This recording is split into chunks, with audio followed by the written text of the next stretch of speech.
ملت اسلامیہ کے اکابرین، اسلامی علوم و فنون کے ماہرین اور قوم و ملت کے دردمند اصحاب فکر کے مابین ہمیں اپنی علمی و تحقیقی کاوشوں کے اظہار کا موقع نصیب فرمایا۔ لہذا میں اپنی طرف سے اور تمام ساتھیوں کی طرف سے سراپا شوق نیاز ہو کر تمام اساتذہ کرام، مہمانان نظام اور عزیز ساتھیوں کا صمیم قلب سے شکریہ ادا کرتا ہوں، جنہوں نے اپنی چشم عنایت سے اس بزم پربہار کی آواز پر لبیک کہا اور اس کو کیف و سرور بخشا۔ عنایت ہے، کرم ہے، شکر ہے، نوازش ہے۔ بہار آئی چمن میں آج مجھے مسکراتے ہیں، بہار آئی چمن میں آج مجھے مسکراتے ہیں، بانداز حسین یہ گلشن علمی سجاتے ہیں، سجائے ہونٹوں پر نغمات ترحیب و تشکر کے، سجائے ہونٹوں پر نغمات ترحیب و تشکر کے، صمیم قلب سے اہلاً و سہلاً گنگناتے ہیں۔ حاضرین مجلس، خدائے پاک نے اس امت کے ہر فرد کو دین اسلام کی اشاعت اور اس کے تشخص کی حفاظت کا مکلف بنایا ہے، اور اس فریضے کی انجام دہی کے لیے علماء کو زبان و قلم کی شکل میں دو عمدہ ہتھیار عطا کیے ہیں۔ چنانچہ ہمارے اکابرین نے تشنگان علوم نبوت کو ان ہتھیاروں سے مسلح کرنے کے لیے ان مدارس میں انجمنوں کا ایک سلسلہ الذهب شروع کیا، اور اللہ کے فضل سے انجمن کا سلسلہ ادارہ حاضرہ میں عرصہ دراز سے قائم و دائم ہے، اور اس کے تحت مختلف فروعات چلتی ہیں۔ انہی فروعات اور بزموں میں سے ایک بزم مناظرہ ہے، جو بزم قاسم کے نام سے موسوم ہے۔ جیسا کہ نام سے ظاہر ہے کہ ہماری یہ بزم حجت اللہ فی الارض، متکلم اسلام بانی دارالعلوم دیوبند حضرت مولانا محمد قاسم صاحب نانوتوی علیہ الرحمہ کی ذات عالی مقام سے منسوب ہے۔ حضرت نانوتوی علیہ الرحمہ کی انقلابی و ابتدی شخصیت ان کے معتقدین و متبعین کے اس مجمع میں بلا شبہ کسی تعارف کی محتاج نہیں ہے۔ حضرت نانوتوی علیہ الرحمہ کی انقلابی و ابتدی شخصیت ان کے معتقدین و متبعین کے اس مجمع میں بلا شبہ کسی تعارف کی محتاج نہیں ہے۔ وہ اس دیار میں قافلہ اہل حق کے صف اول کے سالار و سرخیل ہیں، جو داعین حیات مسلک حق کی تشریح و ترجمانی کا فریضہ بخوبی انجام دیتے رہے، اور حق کی ترویج و اشاعت کے باب میں وہ عظیم خدمات پیش فرمائی جن کے تذکرے کے لیے وقت طویل درکار ہے۔ چنانچہ آپ نے بے شمار مواقع پر معترضین و مستشرقین اسلام کے سامنے دلائل عقلیہ اور براہین نقلیہ کی روشنی میں اسلام کی حقانیت و صداقت کو واضح و ظاہر فرما کر ان کو لاجواب کیا۔ الحاصل حضرت نانوتوی علیہ الرحمہ کی ذات گرامی مسلمانان ہند کے لیے ایک عظیم تحفہ اور انعام تھی، جن کی بدولت یہاں کے مسلمانوں کو راہ اعتدال نصیب ہوئی، اور ان کا سب سے بڑا احسان و انعام یہاں کے مسلمانوں پر یہ ہے کہ انہوں نے دارالعلوم دیوبند کی شکل میں وہ مینارہ نور قائم فرمایا اور وہ چشمہ فیض جاری کیا، جس سے تا قیامت مسلمانوں کی نسلیں فیضیاب و سیراب ہوتی رہیں گی۔ باری تعالی حضرت حجت الاسلام علیہ الرحمہ کو ان کی خدمات جلیلہ پر شایع نشاط بدلہ وسیلہ عطا فرمائے۔ گونجے گا چار کھونڈ میں نانوتوی کا نام، گونجے گا چار کھونڈ میں نانوتوی کا نام، بانٹا ہے جس نے بادہ عرفان مصطفیٰ۔ الحاصل بزم قاسم کا مقصد یہ ہے کہ ہم طلباء اس سے وابستہ ہو کر حضرت حجت الاسلام علیہ الرحمہ و دیگر علماء اہل سنت والجماعت کے مسلک، مشرب، منہج، افکار و خیالات، نظریات و ترجیحات، دلائل و براہین سے آگہی حاصل کر کے موجودہ دور میں اٹھنے والے فتنوں و اعتراضات کا کامیاب تدارک و تعاقب کر سکیں۔ چنانچہ سال بھر ہم مختلف ایسے عناوین پر مشقی و تمرینی مجالس و محافل منعقد کرتے رہتے ہیں جو امت میں خلجان کا باعث ہیں، اور آج کی یہ محفل اسی سلسلۃ الذہب کی آخری کڑی ہے، جس میں آپ علماء دیوبند اور غیر مقلدین کے مابین مختلف فی مسئلہ تقلید و عدم تقلید کا شاندار مناظرہ و مباحثہ سماعت فرمائیں گے انشاءاللہ۔ اور آج کی یہ محفل ہم طلباء دارالعلوم پوکرن کے لیے ایک کارواں کی حیثیت رکھتی ہے، اور کارواں کے لیے میر کارواں کا ہونا ضروری ہے۔ بقول شاعر، عشق و جنوں کی راہ میں رہبر کی جستجو، عشق و جنوں کی راہ میں رہبر کی جستجو، جائز نہیں کہ عقل بھی رہبر بنے وہاں، زندگی کی راہ میں جب بھی اٹھے قدم، لازم ہے ڈھونڈ لو کوئی میر سفر وہاں۔ الحمدللہ آج ہماری اس بزم پربہار میں ایسی دلآویز شخصیت جلوہ گر ہے جو مصدر علم و عرفان اور سرچشمہ رشد و ہدایت ہے، جو علم و عمل کے سنگم اور شریعت و طریقت کے مجمع البحرین ہے۔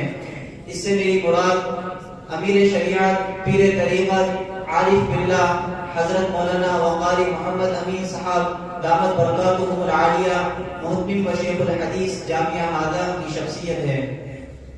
مجھے امید ہی نہیں بلکہ یقین کامل ہے کہ آپ تمام ارباب بزم اس حسن انتخاب کی پذیرائی فرما کر دعاؤں سے نوازیں گے انشاءاللہ۔ انتخاب صدارت کے بعد ضروری معلوم ہوتا ہے کہ مسند تحقیق کے لیے کسی جلیل القدر شخصیت کا انتخاب عمل میں لایا جائے، جو کہ اس بزم کے لیے کلیدی حیثیت رکھتا ہے۔ لہذا حکمیت کا صحرا جس شخصیت کے سپرد کیا جاتا ہے، اس سے میری مراد حضرت مولانا مفتی عبدالسلام صاحب قاسمی، استاد حدیث و فقہ جامعہ ہادہ کی ذات گرامی ہیں۔ انتخاب صدارت و حکمیت کے بعد آپ کی سماعتوں پر بار نہ ہوتے ہوئے اور وقت کی تنگامنی کو دیکھتے ہوئے مناسب معلوم ہوتا ہے کہ اصل پروگرام کا رخ کیا جائے۔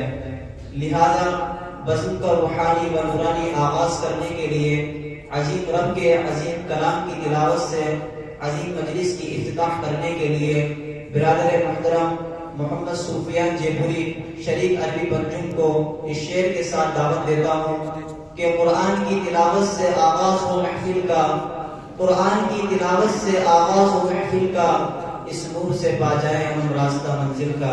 لہذا موصول تشریف لائیں اور بزم کا روحانی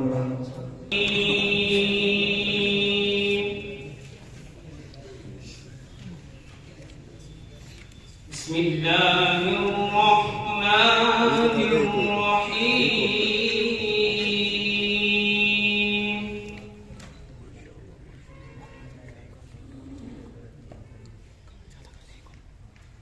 وَلَقَدْ نَجَّيْنَا بَنِي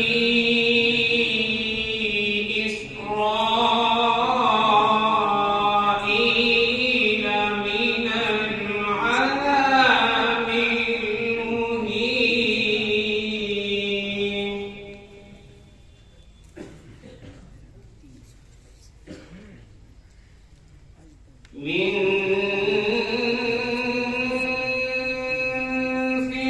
فرعون إنه كان عاليا من المسرفين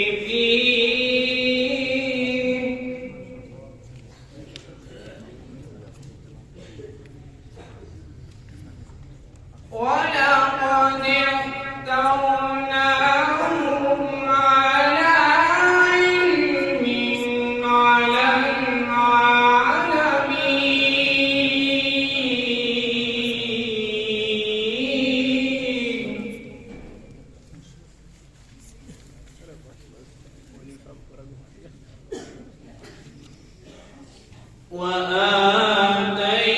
وآتيناهم من الآيات ما فيه بلاء مبين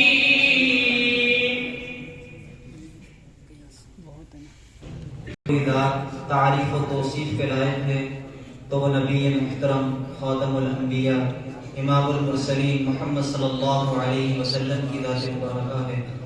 لہذا آپ صلی اللہ علیہ وسلم کی شان میں الہائے عقیدت و محبت پیش کرنے کے لیے میں دعوت دیتا ہوں حضرت مولانا محمد طاہر صاحب استاد شعبہ اصلیات کو کہ حضرت تشریف لائیں اور آپ صلی اللہ علیہ وسلم کی شان میں الہائے عقیدت و محبت پیش کریں۔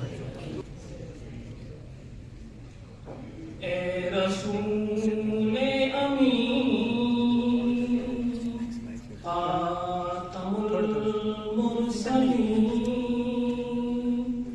تجھ سا کوئی نہیں، تجھ سا کوئی نہیں، اے رسول امین خاتم المرسلین تجھ سا کوئی نہیں، تجھ سا کوئی نہیں، ہے عقیدہ اپنا بس تو یقین، تجھ سا کوئی نہیں، تجھ سا کوئی نہیں، اے رسول امین خاتم المرسلین تجھ سا کوئی نہیں، تجھ سا کوئی نہیں، اے براہیمیوں ہاشمی خوش لقب، اے تو عالی نسب، اے تو اعلی حسب، اے براہیمیوں ہاشمی خوش لقب، اے تو عالی نسب، اے تو اعلی حسب، کیا رب دل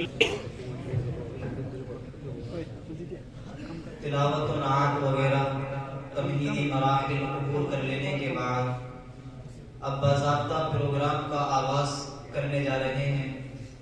جیسا کہ آپ بخوبی واقف ہیں کہ بزم قاسم شعبہ مناظرہ کا یہ اختتامی پروگرام بعنوان تقلید کی شرعی حیثیت منعقد ہو رہا ہے۔ بس ضروری معلوم ہوتا ہے کہ مذکورہ عنوان و مبحث کی مختصر وضاحت کر دی جائے تاکہ مکمل بحث کا سمجھنا آسان ہو۔ لہذا وضاحت مبحث پیش کرنے کے لیے میں دعوت دیتا ہوں برادر محترم مولوی محمد اشرف علی کو کہ موصوف تشریف لائیں اور وضاحت مبحث پیش کریں۔ بسم اللہ الرحمن الرحیم نحمده ونصلی علی رسوله الکریم اما بعد۔ معزز مہمانان اعزام، شہنشین پر تشریف فرما علماء کرام، اساتذہ کرام اور گلشن امینی کے نوشگفتہ پھولوں، آپ سبھی اس بات سے بخوبی واقف ہیں کہ جب سے فاران کی چوٹیوں کی بلندیوں سے اسلام کی آواز گونجی ہے تب سے اسلام رات دن تیز رفتگاری کے ساتھ کامیابی کی طرف گامزن ہے۔ دشمنان اسلام اس کو کہاں برداشت کر سکتے ہیں؟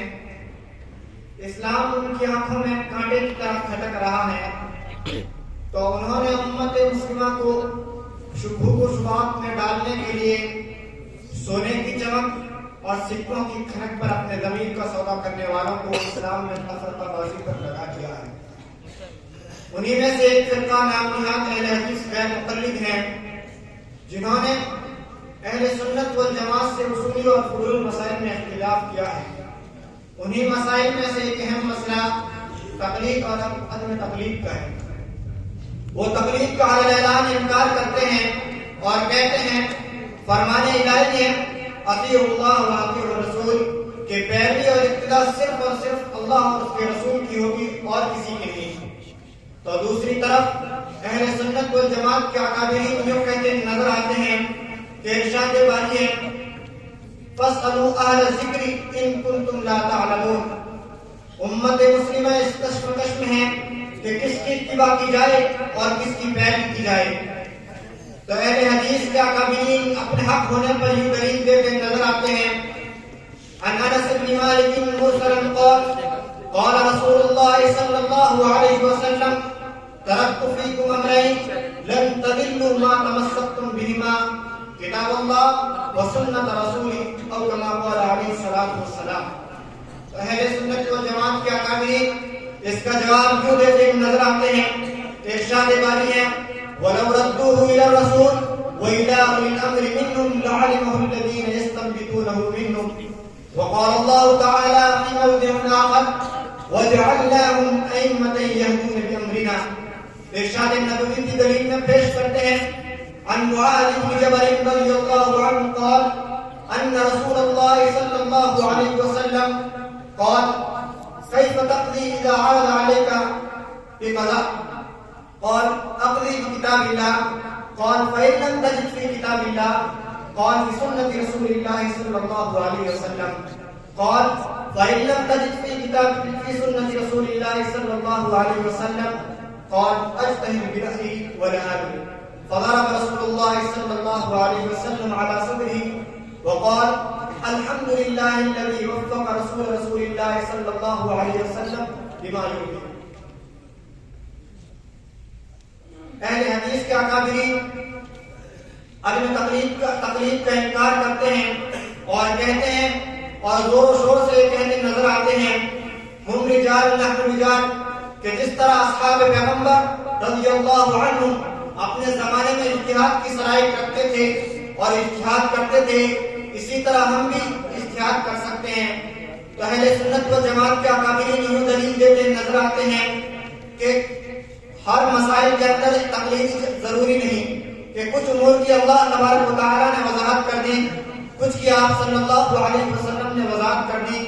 کچھ مسائل اجتہادی ہیں جس کے تحت ہر کسی کی رسائی ممکن ہر کسی کی رسائی نہیں ہو سکتی.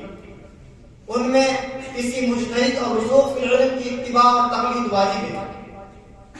آپ نے طرفین کے دلائل اور نظریہ سن لیا اور مزید وضاحت آپ دوران مناظرہ انشاءاللہ سماعت کر لیں گے. قبل ازیں کے شرائط مناظرہ پیش کیے جائیں, میں آج کے حکم مستحکم حضرت مولانا مفتی عبدالسلام صاحب قاسمی سے درخواست کرتا ہوں کہ وہ اپنی مسند کو زینت بخشیں. شرائط مناظرہ پیش کرنے کے لیے میں دعوت دیتا ہوں برادر محترم مولوی محمد صادق جیپوری کو کہ موصوف تشریف لائیں اور شرائط مناظرہ پیش کریں.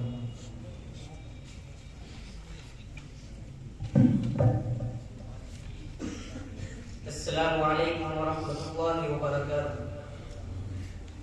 شرائط مناظرہ آج بتاریخ 4 جمادی الاخری 1444 ہجری بمطابق 28 دسمبر 2022 بروز بدھ بعد نماز مغرب بمقام مسجد انور دارالعلوم بوکرن بعنوان تقلید و عدم تقلید مندرجہ ذیل شرائط کے ساتھ مناظرہ ہونا طے پایا ہے.